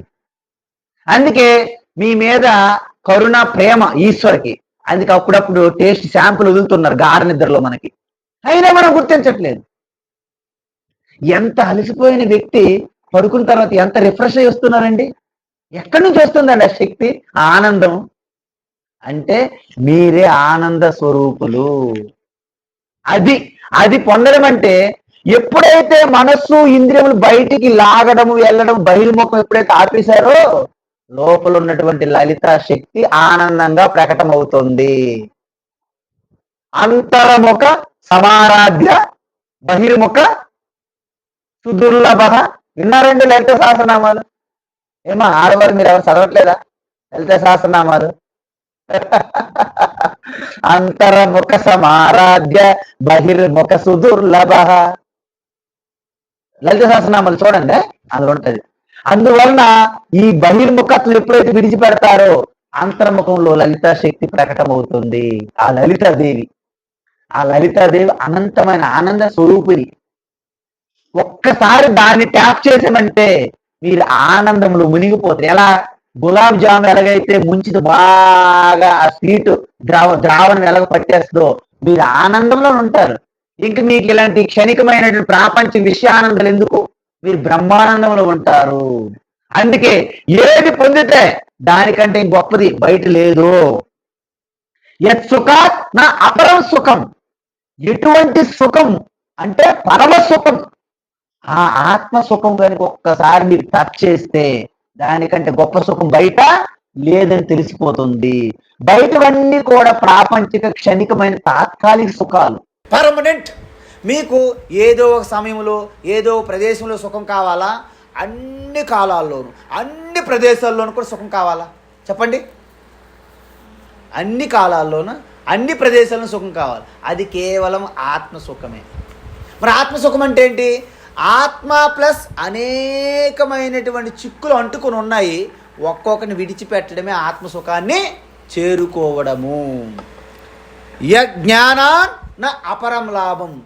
ఏ జ్ఞానం పొందితే దానికంటే ఇంకా అపరం అంటే వేరే జ్ఞానం లేదు, ఆ జ్ఞానమే బ్రహ్మ. ఇక్కడ బ్రహ్మ అంటే ఏంటంటే సర్వంగా వ్యాపించి ఉన్నటువంటి ఆ విష్ణుకి ఇంకో పేరేంటి? బ్రహ్మ. బృహత్తమత్వాత్ బ్రహ్మ అంటే దానికంటే పెద్దది మరి ఇంక ఉండదు. దీని అర్థం ఏంటి అంటే మొత్తం వ్యాపించి ఉన్నటువంటి విష్ణు పేరే బ్రహ్మ. ఆ బ్రహ్మే మీ హృదయస్థంలో ఆ యొక్క స్ఫురణగా, ఆ ఎరుకగా ఉన్నది కాబట్టి దాన్నే ఆత్మ అని పేరు. పేర్లే వేరు. అమ్మగారు ఇంట్లో వంట చేస్తున్నారు, ఆఫీస్కి వెళ్తే మేనేజరు, హాస్పిటల్లో ఉంటే డాక్టరు, స్కూల్లో ఉంటే టీచరు. పేర్లు వేరండి, ఒకటే. ఆ బ్రహ్మతత్వాన్ని ఆత్మగా మీరు అవధారయేత్ అంటే స్మరించవలెను, నిధిధ్యాసనం చేయవలెను అంటున్నారు. యద్దృష్ట్వా నాపరం దృశ్యం, యద్దృష్ట్వా నాపరం దృశ్యం, యద్భూత్వా నా పునర్భవః, యద్భూత్వా నా పునర్భవః, యజ్ఞాత్వా నా పరం జ్ఞేయం, యజ్ఞాత్వా నా పరం జ్ఞేయం, తద్బ్రహ్మేత్యవధారయేత్, తద్బ్రహ్మేత్యవధారయేత్. యద్దృష్ట్వా అంటే దేనినైతే దర్శించిన తర్వాత ఇంకా దర్శించడానికి మిగిలి ఉండదో, చూసారా, దేనిని దర్శిస్తే అంటే చూడండి, మనము నేను మొన్న తిరుపతి వెళ్ళానండి, వెంకటేశ్వర స్వామిని ఇలా చూశాను, జరగండి జరగండి అన్నారు, కళ్ళు తెరిచిన తర్వాత ఎక్కడో ఉన్నాను. కానీ ఇంక మీకు ఇంక సంతృప్తి లేదు. ఏంటి, నెక్స్ట్ మీరు ఎక్కడికి వెళ్ళాలి, తిరుపతి రామేశ్వరం వెళ్ళాలి. రామేశ్వరం వెళ్ళి అక్కడ ఆ యొక్క శివ అంటే రామ ఈశ్వర అది జ్యోతిర్లింగమే కదా, సో అక్కడ అలా శివలింగంకి వెళ్ళి నమస్కారం పెట్టిన వెంటనే మళ్ళీ సంతృప్తి లేదు. మళ్ళీ కాశీ వెళ్ళాలి, మళ్ళీ ఉజ్జయిని మహాకాల్, తర్వాత అమర్నాథ్ వెళ్ళలేదు మనం. ఎన్నంటే కానీ ఇప్పుడు వరకు మనం ఇంతవరకు ద్వారకా వెళ్ళలేదు, జగన్నాథ్. ఈ జీవితం అంతా మీకు ఎన్నిసార్లు తిరుగుతున్నా మీకు ఎప్పుడైనా సంతృప్తి కలిగిందండి? పోనీ సినిమా అందా, గొప్ప సినిమా వచ్చిందట, ఆ సినిమా చూస్తే చాలండి, ఇంక సినిమాలు ఎప్పుడు చూడక్కర్లే. ఏం చూడక్కర్లేదు, థియేటర్కి వెళ్ళి చూసి వచ్చిన వరకే, తర్వాత మళ్ళీ కొత్త సినిమాలు మళ్ళీ రెడీ మనం. అంటే మనము ఎటువంటి దృశ్యం ఈ సృష్టిలో చూసినా ఇంకేం చూడక్కర్లేదు అని ఎవరైనా ఉన్నారా అలాంటి? కానీ ఇక్కడ ఎలాంటి దృశ్యం అంటే ఇది దృశ్యం కాదు, అంటే ఒరిజినల్ ఒకటే ఉంటుంది, డూప్లికేట్లు అన్నీ జిరాక్స్ కాపీలు అన్నమాట. అంటే ఏదైతే శుద్ధ చైతన్యం, ఒక్క కరెంట్ తీసుకుందాం ఉదాహరణకి, కరెంట్ ఒకటేనండి, కానీ కరెంటుకి ఆకారం లేదు, కరెంటుకి రూపం లేదు, రంగు లేదు, రుచి లేదు, వాసన లేదు, శబ్దం లేదు. కానీ కరెంట్ ఉందా లేదా ఎలా తెలుస్తుంది మనకి? ఇప్పుడు ఉన్నది కరెంటు ఎలా తెలిసిందమ్మా మీకు? అంటే మరి వాట్ అబౌట్ దిస్ ఫ్యాన్? ఇది కరెంటేనా, అది కరెంటేనా? ఇంతకీ కరెంటు గాలా వెలుతురా? రెండూ కాదు, చూసారా, అది జ్ఞానం. కానీ ఆ బల్బు ద్వారా అది ప్రకటమవుతుంటే వెలుతురు, ఫ్యాన్ ద్వారా అది ప్రకటమవుతుంటే గాలి వాయువు వస్తున్నది. అదేవిధంగా వాస్తవానికి ఈ ఆత్మకి దృశ్యం కాదు, కానీ సకల దృశ్య వస్తువులన్నీ ఆత్మ వలనే దృశ్యముగా ప్రకటమవుతున్నాయి. అందువలన దృశ్యములన్నీ తాత్కాలికములు, క్షణికములు, మిథ్యా. అందువలన మనం చూడండి, ఆభరణాలు చూసి మనము వ్యామోహం పడిపోతాం. అమ్మయ్య ఆ ఆభరణం ఎంత బాగుందో, ఇది ఎంత బాగుందో. కానీ ఈ బంగారం షాప్ ఓనర్ ఉంటాడు కదా, మీ ఆభరణాల చిక్కులో ఆయన పడ్డు బరువు చూసుకుంటాడు, బంగారం వెయిట్. అలాగ అన్నట్టు ఈ దృశ్యాలన్నీ ఈ జ్ఞానికి కనిపించవంటే కనిపించవని కాదు, దృశ్యం మీద ఆయన దృష్టి ఉండదు. ఆ దృశ్యాల వెనక దాగి ఉన్నటువంటి ఆధార అధిష్టానము దాని మీద దృష్టి ఉన్నది. ఇప్పుడు రాత్రి మనకి ఇడ్లీ చేశారు అమ్మగారు, మిగిలిపోయినాయి 4 ఇడ్లీలు. తెల్లవారు ఏం చేస్తారు, ఇడ్లీ తింటావా బాబు? తిన్నాం. ఓహో తినవా, సర్లే. ఒక 10 నిమిషాలు పోయిన తర్వాత ఇడ్లీ పిసికి ఇలా కలిపేసి ఉప్మా చేసి పెడితే బ్రహ్మాండం, అమ్మ ఉప్మా ఎంత బాగుందో, ఆ ఇడ్లీయే ఉప్మా. మీకు అర్థమైందండి?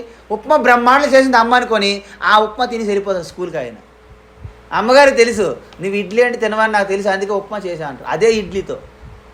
అందువలన ప్రతి దృశ్యం వెనక ఉన్నటువంటి ఆ ఇడ్లీ రవ్వలాగా అదే ఇడ్లీతో గారి చేస్తారు, బూరి చేస్తారు, ఉప్మా చేస్తారు, ఒకటే మెటీరియల్. కానీ వీళ్ళతో వండుకుంటుంటారు పిల్లలు. నాకు ఇడ్లీ ఇష్టము, నాకు గారి ఇష్టము, నాకు బోండా ఇష్టము, నాకు వడ ఇష్టము, మెటీరియల్ మాత్రము ఒక్కటే. అదేవిధంగా ఈ సకల దృశ్యములన్నిటి వెనక ఉన్నటువంటి విష్ణు నేనే ఆత్మ. అందువల్ల ఆత్మను ఎప్పుడైతే ఇక్కడ దర్శించడం అని చూడడం కాదు, తెలుసుకోవడానికే దర్శనం అంటారు. అందువలన యదృష్ట్వా నాపరం దృశ్యం, ఏది చూసిన తర్వాత, ఏది దర్శించిన తర్వాత ఇంకా దర్శించడం మిగిలిలేదో ఇవన్నీ నామరూపాలేగా. మీకు ఒక్క బంగారం గురించి తెలిస్తే ఆ ఆభరణాలు, ఆ ఆర్నమెంట్స్ గురించి అది మీరేమైనా చెలిస్తారా? పట్టించుకోరు. అదేవిధంగా యద్భూత్వా నా పునర్భవ అంటే ఏదైతే చూడండి, ఒక్కసారి ఈ కెరటము అలలు బొడుగులు ఒక్కసారి నీరుగా తెలుసుకొని అనుకోండి, నీరని తెలుసుకొని అనుకోండి, ఇంకెరటం అమ్మయ్య నేను పెద్ద కెరటం అవ్వాలి, చిన్న కెరటం అవ్వాలి అని ఏమైనా కోరుకుంటాయా? కోరుకోవు.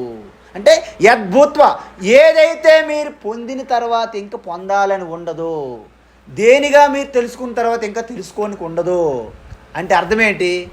మీరు ఇప్పుడు శరీరం ధరించారు, ఈ తత్వం తెలుసుకున్న తర్వాత ఎప్పుడైతే మళ్ళీ మీకు పునర్జన్మ లేదో అంటే మీకు జన్మ లేదని అర్థం. అలాంటి పునర్జన్మ లేనటువంటి ఆ తత్వము యజ్ఞాత్వ నా అపరం జ్ఞేయం అంటే ఏది తెలుసుకున్న తర్వాత ఇంకా తెలుసుకోవడానికి అనేది మిగిలి ఉండదో అది బ్రహ్మ. అందువలన ఆ బ్రహ్మ ఆత్మ తప్ప అందుకే సైంటిస్టులు ఉన్నారు చూడండి, వాళ్ళు ఎన్ని పరిశోధనలు చేసినా, నేను ఒక సైంటిస్ట్ని, నేను ఒక పరిశోధన చేసి మీకు చెప్పా, అద్భుతం సైంటిస్టు అని మీరు నాకు నోబెల్ ప్రైజ్ ఇస్తారు, అవార్డు ఇస్తారు, డాక్టరేట్ ఇస్తారు.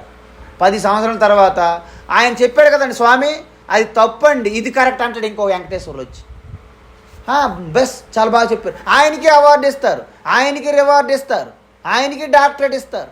నా సంగతి నేను అయిపోయాను నా పని. కానీ ఇక్కడ అలాంటి ఈ సైంటిస్టులు అది కాదు బిజినెస్, ఇక్కడ వ్యాపారం. ఒక్కసారి కనుక ఆ స్వరూపతత్వం తెలుసుకుంటే దాన్ని డిస్మిస్ చేసింది ఇక్కడ లేదు సృష్టిలో. అందుకే కృష్ణం వందే జగద్గురు అని ఎందుకన్నారంటే గీతలో చెప్పినటువంటి ఆత్మతత్వము అది మారేది కాదు. యుగాలు మారినా, దేశకాల పరిస్థితులు మారినా ఆ జ్ఞానము మారదు. చూసారా? అందుకే యజ్ఞాత్వ నా అపరం జ్ఞేయం అంటే ఇంకా తెలుసుకోవడానికి ఏది మిగలలేదు, దాన్ని ఏమంటారు? బ్రహ్మ.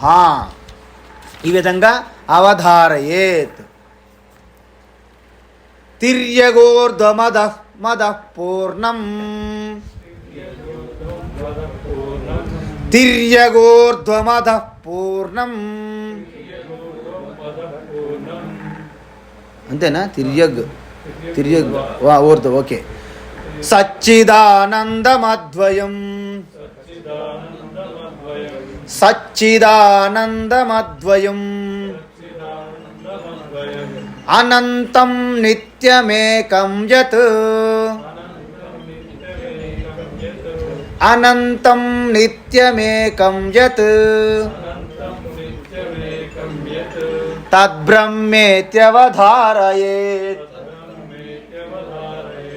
తద్బ్రహ్మేత్యవధారయేత్. ఈ శ్లోకం వచ్చే వారం చూద్దాం. ఓకే. ఇప్పటి వరకు మనము 55వ శ్లోకం వరకు చూసాము. ఇది వచ్చే వారం ఈ శ్లోకాన్ని చూస్తున్నాము. అంతవరకు ఇప్పుడు వరకు చెప్పిన శ్లోకాలు మరొకసారి మీరు ఒకసారి అలా స్మరణ చేసుకోండి. ఎందుకంటే మనం పాండిత్యము ఏదో పండితుల్లాగా అవ్వాలని కాదు, ప్రదర్శించాలని మనకు అక్కర్లేదు. మన జీవితంలో ఇది ఉపయోగపడుతుందా అది కావాలి. ఇది ప్రదర్శనలకు కాదు, నాకు శ్లోకాలు వచ్చినని కంటెస్ట్ పెట్టి ఈ పోటీల పరీక్షలు మీరు వెళ్ళక్కర్లేదు, మీకు ఆ బాధ తప్పింది. కానీ ఇది జీవితంలో మీరు అన్వయించుకుంటే చాలు. మీరు నిర్భయంగా, ధైర్యంగా, మీకు ఈ టెన్షన్ ఉండకూడదు, ప్రశాంతమైన జీవితం గడపడమే, ఆనందమయ జీవితం గడపడమే ఈ ఆత్మబోధ యొక్క లక్ష్యం. అదే మోక్షం. అంతే తప్ప ఎప్పుడుకో మరణించిన తర్వాత ఆ యొక్క మొత్తం ఆ విమానం వస్తుంది వైకుంఠం నుండి, కైలాసం నుండి, ఈ సినిమా కథలు అక్కడ ఆపి ఇప్పటికి ఇక్కడే మోక్షము. మోక్షం అంటే ఏంటి? ఆత్మస్వరూప తత్వం తెలుసుకొని ఆ స్మరణలో ఉండడమే మోక్షం. ఆ స్మరణలో ఉంటే ఏమవుతుందో తెలుసండి, ఈ మానసిక శారీరక ఈ బాధ పీడ ఏదుందో అది తగ్గిపోతుంది మీకు. ఎందుకంటే దాని మీద అటాచ్మెంట్ దూరం అవుతుంది. కొబ్బరి బొండం ఉన్న చూడండి, దానికి పచ్చి కొబ్బరి బొండం అయితే ఆ కోరు కలిసిపోతుంది, ఇలాగా పైనుంచి పడితే లోపల నుండి పగిలిపోతుంది. ఆ కోరు బాగా మెచ్యూర్ అయ్యి లోపల గట్టిగా అయిందనుకోండి, ఎండిపోతుంది ఆ లేయర్. అంత ఎత్తు నుంచి పడిన లోపలికి ఏమీ పగలదు. మనము కూడా ఇప్పుడు మనం పచ్చి కొబ్బరి బొండంలా ఉన్నాము అంటే ఏంటి, లోపల ఉన్న విష్ణు శరీరం అంతా కలిసిపోయి బాగా మిక్సింగ్ అయ్యి మెల్లగా మీరు ఆ విష్ణు వేరు, నేనే ఆ విష్ణు, ఈ శరీరం నేను వాడుకుంటున్న ఒక సాధనము అని మీరు తెలుసుకునేటప్పుడు మీరు కొబ్బరి బొండం నుండి కొబ్బరికాయ అయిపోతారనమాట. పాలలో ఉన్నటువంటి వెన్న పాలులోనే కలిసి ఉన్నాము. ఇప్పుడు మనం పాలగా ఉన్నంత వరకు నీటిలో కలిసిపోతాం. ఈ సమాజం అంతా నీరు లాంటిది. కానీ పాలు తోడిపెట్టి అలాగ చిలికి వెన్నొచ్చి నెయ్యిగా మారిందనుకోండి, నెయ్యిగా మారిన తర్వాత మీరు దేంట్లోనూ కలవరు. దాన్నే జీవన్ముక్తి అంటారు. అందువలన అప్పుడు మీకు దేని మీద కూడా అని ఆశ్చర్యాలు ఉండవు. మా వాడికి మా బాబుకి మంచి ప్రమోషన్ వచ్చింది, ఓకే మంచిదే, మీరు దీవిస్తుంటారు అన్నమాట. ఆ జ్ఞానం లేదనుకోండి, మీరు అసూయతో కుంగిపోతారు. మా అబ్బాయి ఎందుకు నువ్వు ఉన్నావు, వాళ్ళు చూడండి ఆ అబ్బాయి, ఇదో పెద్ద గందరగోళం ఇంట్లో జరుగుతుంటుంది. కాంపిటీషన్ అంటే మీరు ఆ అబ్బాయిని మీ బిడ్డగా మీరు చూడలేకపోతున్నారు. మన బిడ్డ వేరు, వాళ్ళ బిడ్డ వేరు. చూసారా, ఇది ఎప్పుడు వస్తుంది? ఈ తత్వం తెలుసుకుంటే సామాన్య జనని నుండి జగజ్జనని అనే ఒక స్వరూపంలో మారుతారు. అదే కదా రామకృష్ణ పరమహంస శారదాదేవి, ఆ అమ్మగారు జగజ్జనని అంటారు, తెలుసా మీకు? జగజ్జనని అంటే ఒక 8 చేతులు ఏమి ఉండవండి. మీరు అనుకున్నట్టు ఫోటోలు మూర్తిలా చూస్తున్నట్టు ఉండదు. ఎవరు యావత్ ప్రకృతి అంతా జగజ్జనియే. మనలోనే జగజ్జని ఉంటేనే ఇది ఉన్నది, లేకపోతే ఉండదు. ఇది మీకు జీవితంలో ఉపయోగపడుతున్నది. అందువలన మన బిడ్డలకు మనం ఆలింగనం చేసుకోవడం పెద్ద గొప్పతనం కాదండి. ఈ సృష్టి అంతటినీ మీరు ఆలింగనం చేసుకునే ఒక ఆ తత్వ దృష్టి మీకు ఉన్నదా, దాన్నే మోక్షం. ఎప్పుడు మీకు కలిగితే అప్పుడు స్వామి ఇప్పుడు లేదు కానీ ప్రయత్నించండి, తప్పు లేదు. ఈ జీవితంలో సాధ్యం కాకపోతే మరో జన్మలో సాధ్యం కాకపోతే మరొక జన్మ, 1,00,000 జన్మలకైనా చేరుకోవాల్సిందే. నది ఎన్ని రౌండ్లు తిరిగినా చివరికి ఎక్కడ చేరుకోవాలి నది? అది మన జీవితం అన్నమాట. అది విష్ణువు, విలయాత్ విష్ణువు. ఆ యొక్క విష్ణులో మనము కలవడమే మన జీవితం యొక్క లక్ష్యం. హరి ఓం తత్సత్. సర్వం శ్రీకృష్ణార్పణమస్తు.